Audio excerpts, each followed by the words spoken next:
Fala, filhotes, vocês estão vivos?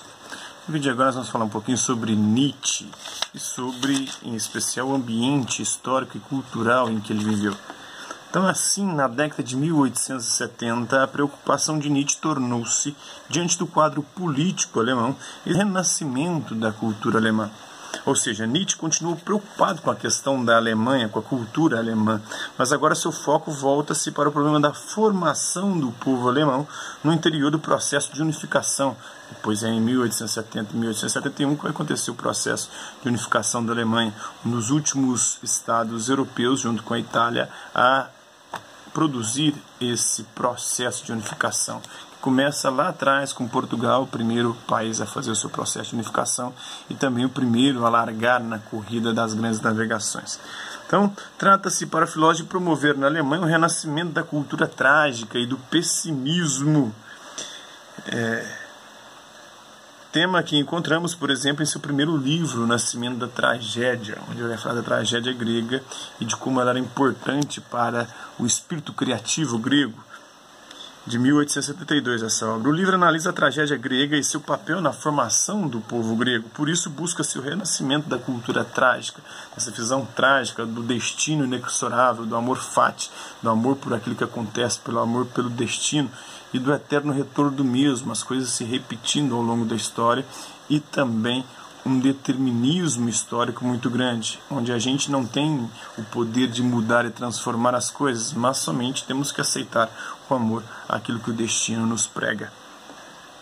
Então, e vê na sua época Richard Wagner como uma saída para o povo alemão. Se houve a unificação do território alemão, há que haver ainda a unificação da cultura alemã. Uma espécie de resgate para o que a música wagneriana é um dos remédios mais eficazes na crença, ou segundo a concepção de Nietzsche.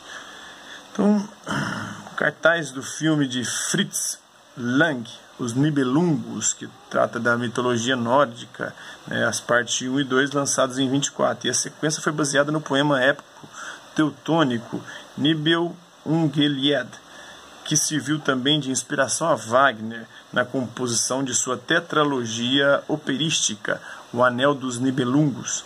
A partir desta, observa-se uma retomada da temática mitológica germânica dos povos do norte da Europa. Por outro lado, a metafísica de Arthur Schopenhauer, que era o oposto de Nietzsche, que via na vontade uma corrupção, uma vontade cega e insaciável que nos fazia sofrer, enquanto Nietzsche queria que essa vontade e potência fosse satisfeita, porque ela é o espírito que nos dá vida, é aquilo que nos dá tesão de viver. Então, fornece o pano, o Schopenhauer, que viveu de 1778 a 1860, ele fornece o pano de fundo teórico tanto para Wagner quanto para Nietzsche.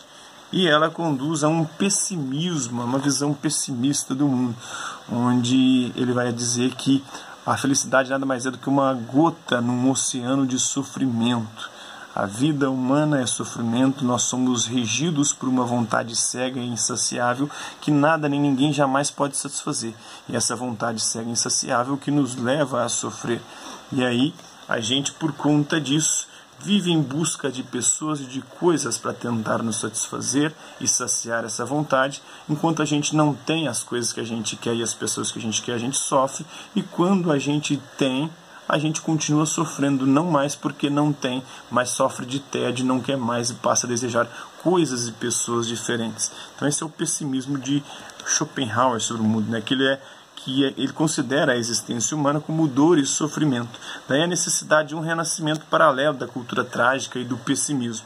Essas ideias ainda podem ser vistas ainda que com mudanças no segundo livro de Nietzsche, as considerações extemporâneas, em que Wagner e Schopenhauer ainda são modelo para uma cultura alemã. Depois ele vai romper com isso e vai defender a sua vontade de potência, a sua vontade de viver, a sua vontade de poder, de se sobrepor, de se configurar e de se impor através da energia vital, do gozo, do tesão e da satisfação dos nossos instintos, que é aquilo de mais básico que nós temos e que devem ser satisfeitos, porque é aquilo que nos dá potência de viver, segundo Nietzsche. Então esse é um pouquinho da filosofia do Nietzsche, do ambiente, da cultura, do ambiente histórico e cultural da época em que ele viveu. Espero que vocês tenham gostado do vídeo. Quem curtiu, dá um like. Quem não curtiu, dá um dislike.